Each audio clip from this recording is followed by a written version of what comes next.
Thank you, thank you.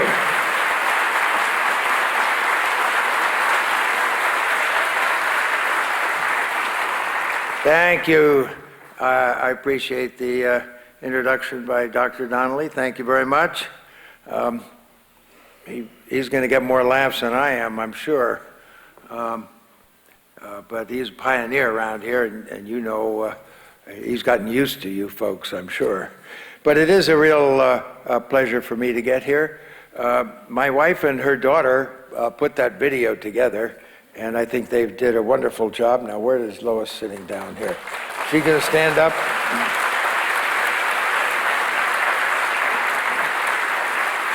Oh, well, there she is. Very studious Stanford graduate. She taught high school. No, she taught third grade in Beverly Hills for a while. Didn't think it was a real great job, so she went skiing instead. And I will say that both of us are still skiing at the age of 77. Now, I understand that a few years ago you had John Glenn here.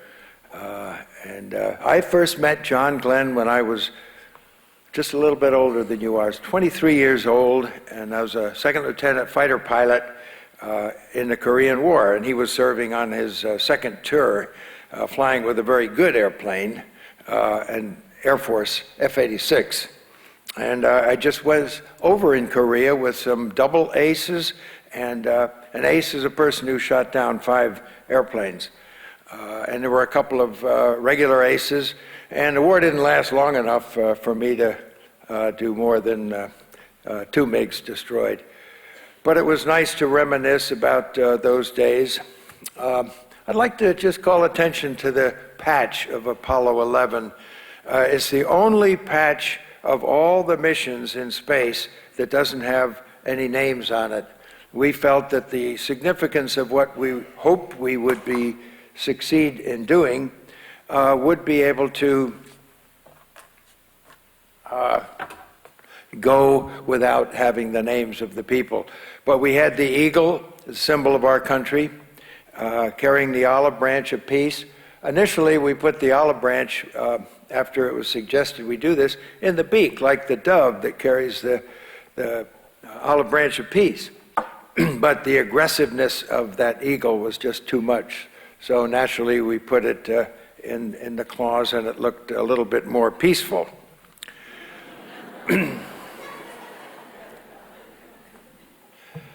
What a time this is to be alive. We've learned more in the last half century than in all human history, and we've only scratched the surface. The curve of invention and discovery soars upward in biotechnology projects, lifespans up to 200 years by the end of this century. The entire knowledge of humanity will soon be at the fingertips of every individual. Many of your students here at Elon University will live to see colonies in space, unlimited energy from fusion, and explosions of knowledge on every frontier, from the workings of the brain to the origin and nature of the cosmos itself. What a time this is to be alive. One thinks of the great opening of mind and spirit in the wake of the Renaissance and the discovery of the New World, but even that period can't compare.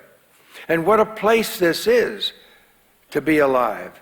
We live in not only the richest, most powerful nation on earth, but one that allows each of us the freedom and opportunity to be all that we might be, to reap the benefits of those freedoms and opportunities. We need only a dream, a commitment, and a willingness to take risks. And when we're willing to take risks, we become a people who dare to dream of reaching for the stars.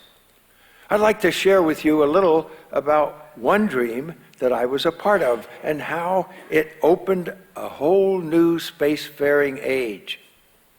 It's a dream that's been dreamt of by man for centuries, a dream of leaving the confines of Earth to explore the universe, the moon, the planets, and even the stars. From the early astronomers, Copernicus, with his heliocentric model of the solar system, and Galileo's improvement of the telescope, and astronomical observations, man began to open the heavens.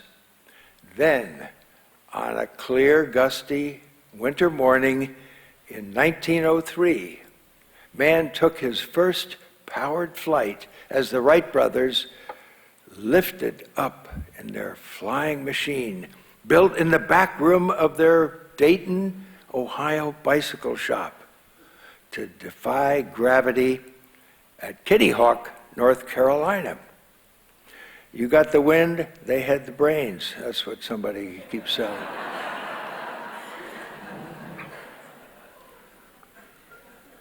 But you're going to dispute that now, I know. Some of you may recollect that during my childhood, growing up in the 1930s, the word astronaut didn't even exist. Although you might say I was intimately connected to the word moon. Not because it was a destination I ever thought I would journey to, but because it was my mother's maiden name, Marion Moon. To further put things into perspective, Charles Lindbergh had just completed his unprecedented solo flight across the Atlantic Ocean to win the $25,000 Orteig Prize only 3 years before I was born.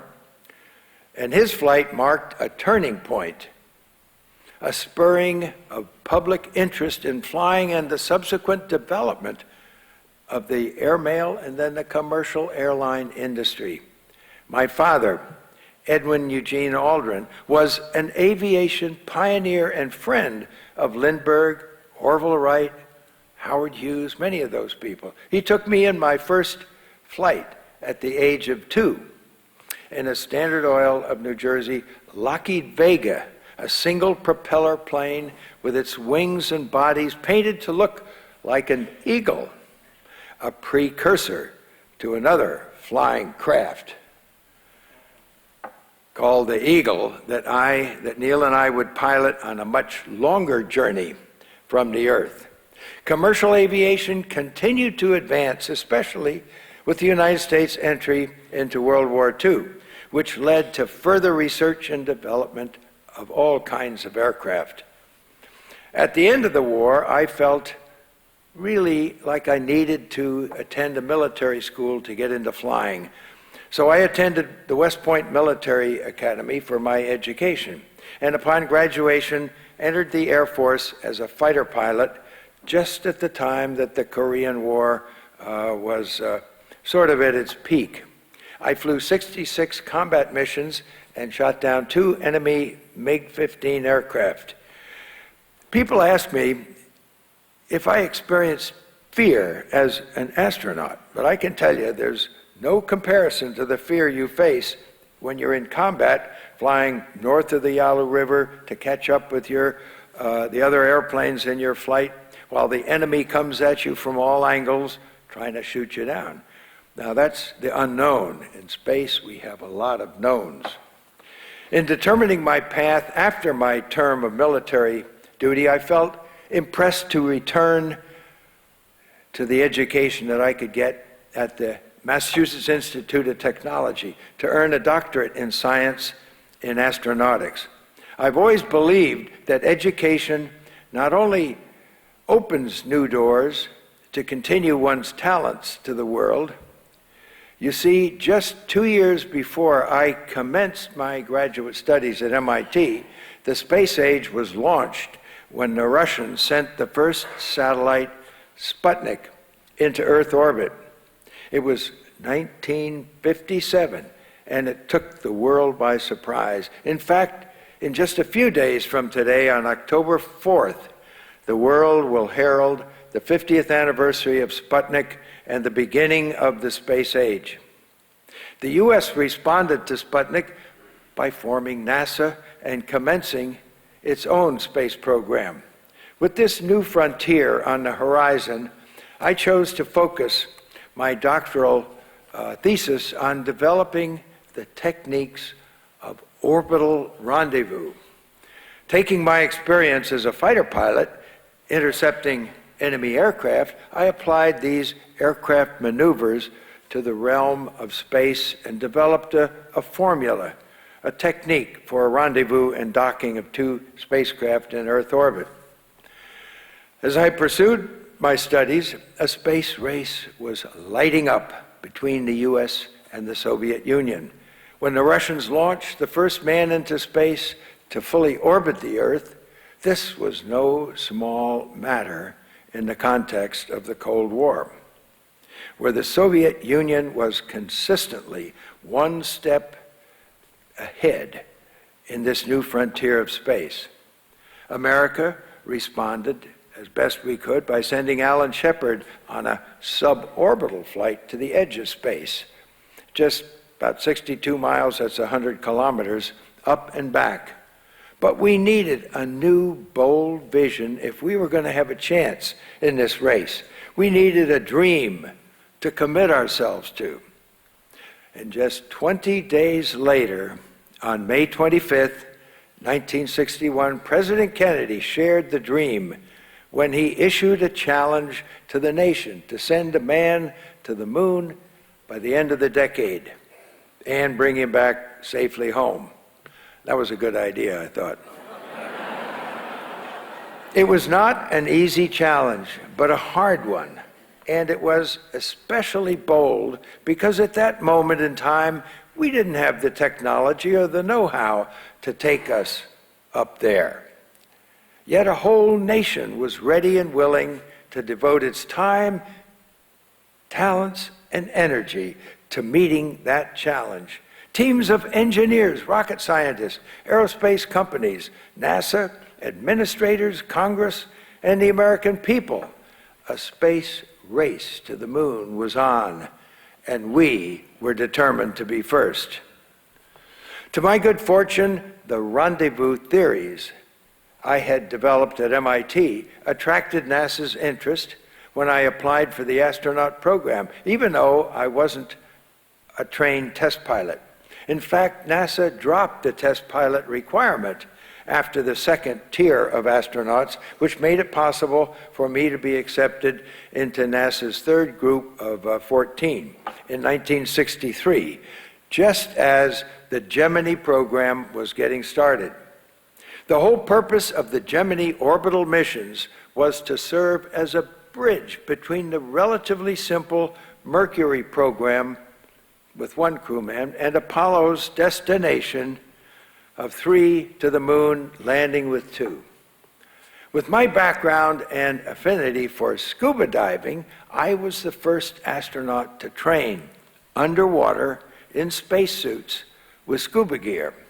Since prior missions had experienced problems working in weightlessness, the environment of the neutral buoyancy and underwater training was a much-needed tool for my preparation. And as a result, I was able to spend a record 5.5 hours in EVA, that's extravehicular activity, or as the newspapers call it, spacewalking. Your feet aren't very useful, you have to anchor them. But this was during my first space flight as pilot of the Gemini 12 mission. What a sight to float weightlessly above the magnificent horizon and the curvature of the blue earth while tethered to a spacecraft traveling at a speed of 17,000 miles an hour. Here we were circling the globe every 90 minutes and using the various rendezvous techniques I had developed at MIT to perform the approach and docking maneuvers with the Agena target vehicle that we docked with. After 5 days in orbit, with our tasks successfully completed, Jim Lovell and I returned to Earth, completing the final mission in the Gemini program, November 1966. We just celebrated our 40th anniversary last November. They say timing is everything, and timing was just right for three guys, Neil Armstrong, Mike Collins, and myself, to be chosen as the crew for the Apollo 11 mission that could be the first moon landing. On the morning of July 16th, 1969, the giant Saturn V rocket stood poised in preparation for liftoff. The countdown came to zero, and with 5 thunderous engines generating nearly 8 million pounds of thrust, we separated from the tower, from the ground, and began our journey of 4 days to reach the moon. Now, NASA, and I guess we agreed, had estimated a 60% chance of successfully landing on the moon, but we felt we had at least a 90% chance of returning safely home. In the event we didn't return, President Nixon had asked his speechwriters to prepare a speech in the face of such a tragedy. Now, that's an accepted thing for somebody to do. But we trained for months, didn't put our names on the patch, and we were confident in the rockets, our spacecraft, and the whole NASA team. We were ready and willing to take the risk, and that was the spirit of Apollo, to set sail on a new sea with a tour de force of ingenuity, dedication, perseverance, and a willingness to take risks. There are tense moments in any space mission. The most dangerous part of our moon landing, the descent to the lunar surface, was accomplished in the face of onboard computer overloads, telemetry faltering, a field of boulders at our designated landing site, and the challenge of manually guiding the Eagle lunar landing to a smoother spot as our fuel depleted. In fact, we had a margin of only 15 seconds of fuel remaining at the moment of touchdown. But we had made it. The Eagle had landed. As I backed down the ladder and stepped out onto the fine, talcum-like lunar dust in the sea of tranquility, the words came to my mind, and I exclaimed, "Magnificent desolation." A magnificent accomplishment as humans set foot on another world for the first time. Yet we were witness to the utter desolation of the moon with its lifeless, windless, barren landscape. Only the harsh shadows moved with the sun, and above the moon's horizon, a shining blue marble of color in the black velvet of space, the living Earth with all her inhabitants. We spent 2.5 hours on the surface, collecting rocks, setting up experiments, taking some good pictures, and testing out different means of locomotion. In the 1/6 gravity, like the kangaroo hop, and then it came time to plant the American flag. And I still think ours, of the 6 flags on the moon, is the best looking flag up there. There was a telescoping rod, and it didn't quite come all the way out, so we had to ruffle up the flag so it really did look like it was furled in a breeze. It was my proudest moment to salute the flag of the United States. It's been reported that nearly 500 million people throughout the world watched and listened as Neil and I walked on the moon. With such an audience, in a paradoxical way, we felt closer to more people than any two humans had ever felt.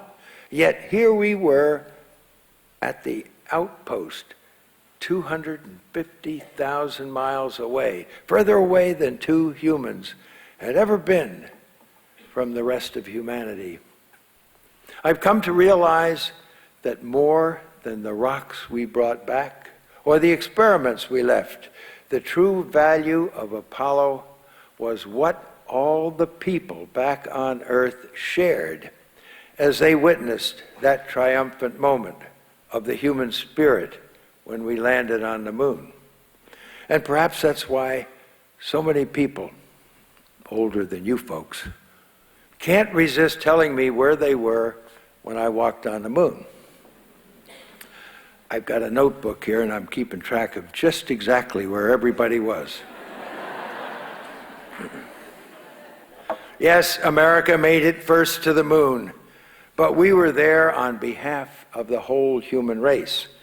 The commemorative plaque we left on the lunar surface reads, "Here men from the planet Earth first set foot upon the moon, July 1969.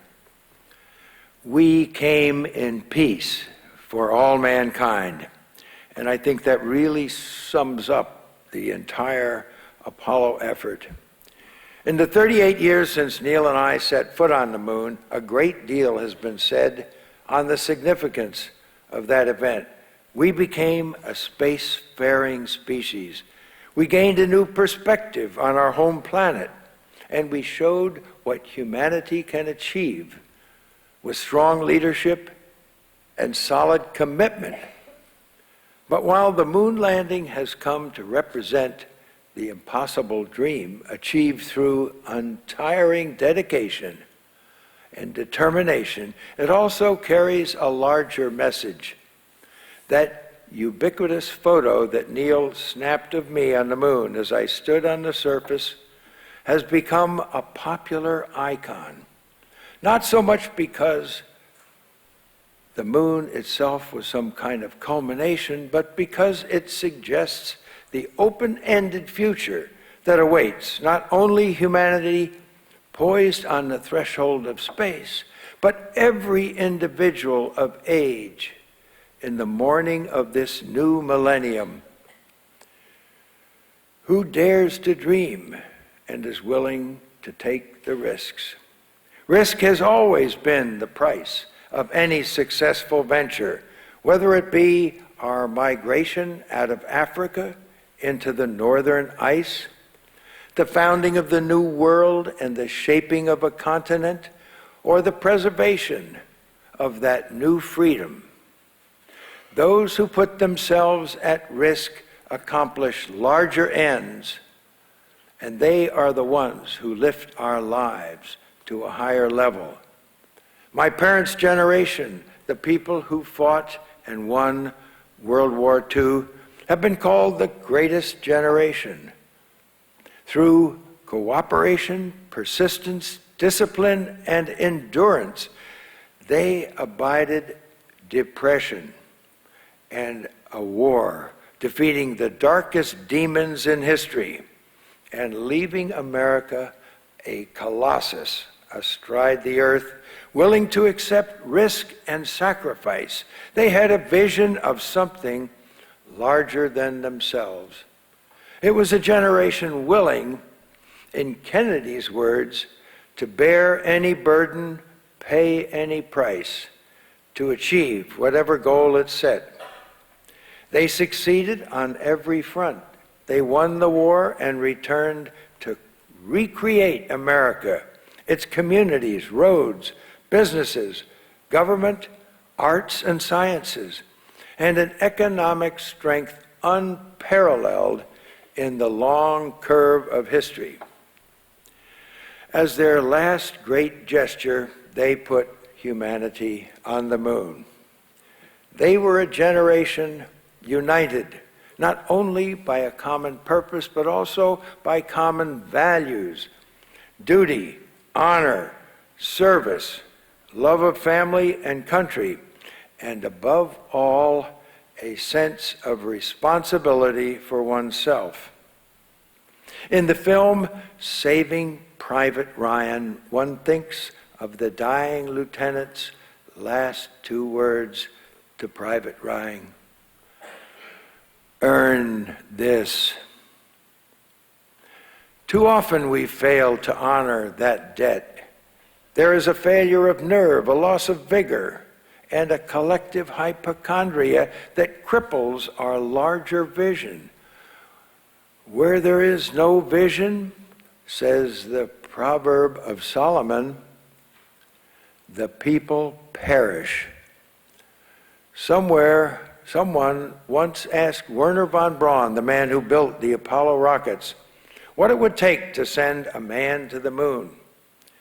His answer is the epitaph of his generation: the will to do it.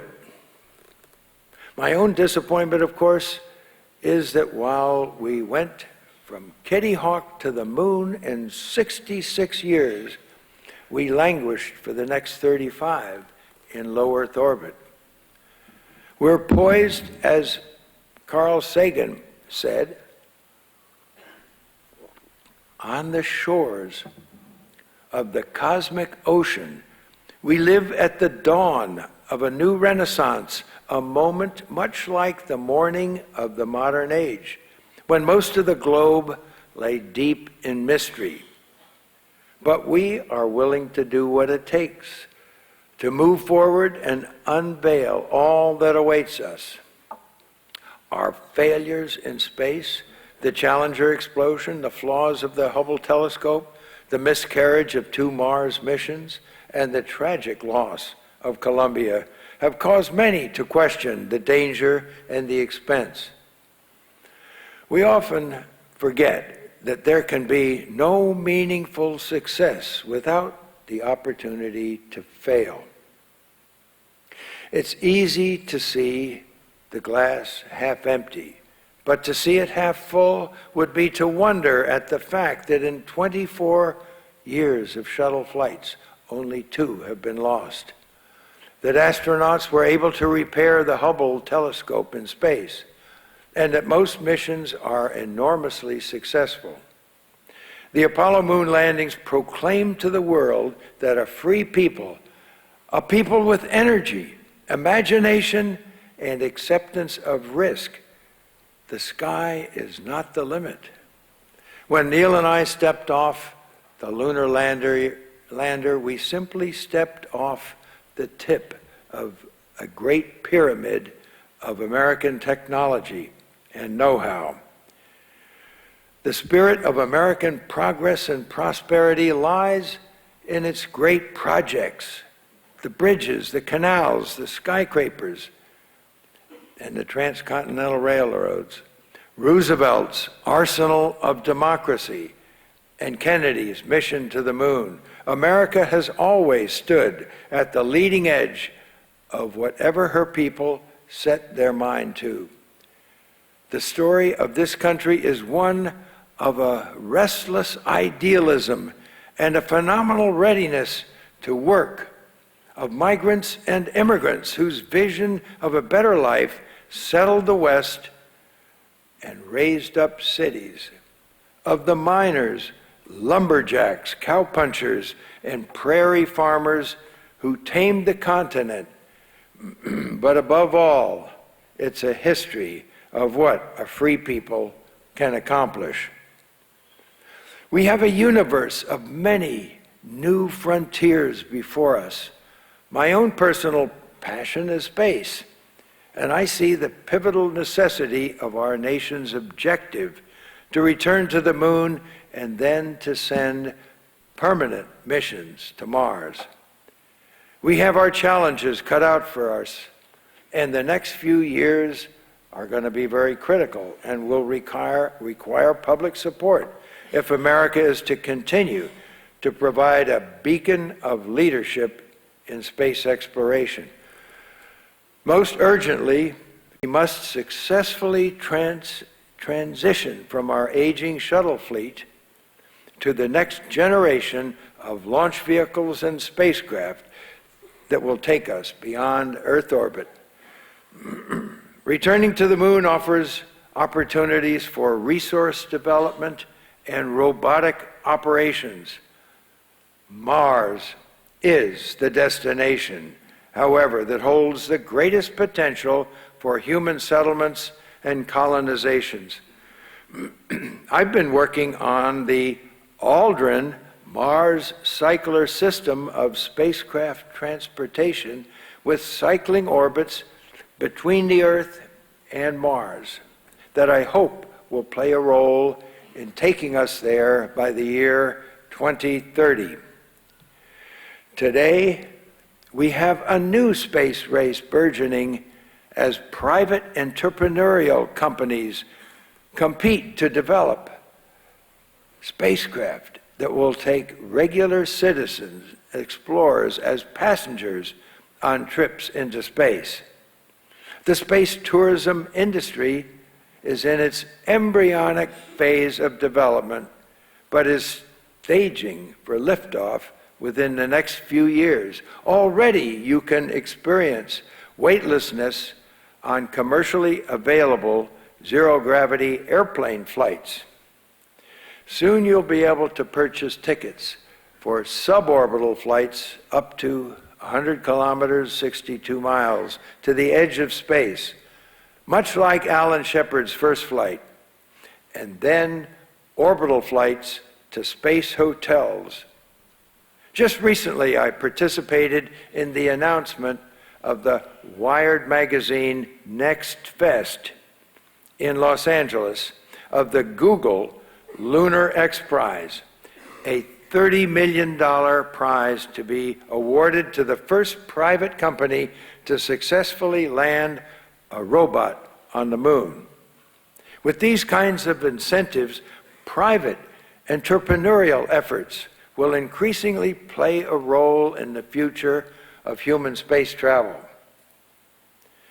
Through the nonprofit public charity I founded, called Share Space Foundation, we're working to educate the public about space travel and prepare them for experiencing the wonders of space firsthand. In fact, Share Space is currently developing an awards program via a sweepstakes or lottery to offer actual trips into space as prizes so that many more can start to participate in this grand adventure. We're also joining forces with various educational organizations to develop programs to inspire students in the science and space fields. Today's young may live to walk on the far worlds of the solar system. The only obstacles to our destiny in space are complacency and a lack of clear commitment. If we insist that the human quest awaits the healing of every ailing on the body politic, we condemn ourselves to stagnation. The urge to explore has been a primary force in all life since the water creatures first reconnoitered the land. Like all living systems, cultures cannot remain static. They evolve or decline. They explore or expire. They take risks. The ultimate quest is the drive to understand ourselves, the world, and the universe. To remain innocent of that quest is to live in the shadows of what it means to be human. To pursue it is to live at the leading edge. With education as the stimulus for our minds, we must care to dream. But to do so requires not only curiosity, imagination, and perseverance, but also that wholehearted commitment, that willingness to take risks. We are alive at the dawn of a new renaissance. The quest for knowledge, for learning to grow in our abilities reflects the nobility of the human species, a people who can forge new frontiers, overcome the roadblocks and challenges, and set out again on an unyielding journey, an imperfect people of irrepressible spirit, of mathematics and music, of art and science, of love and wonder.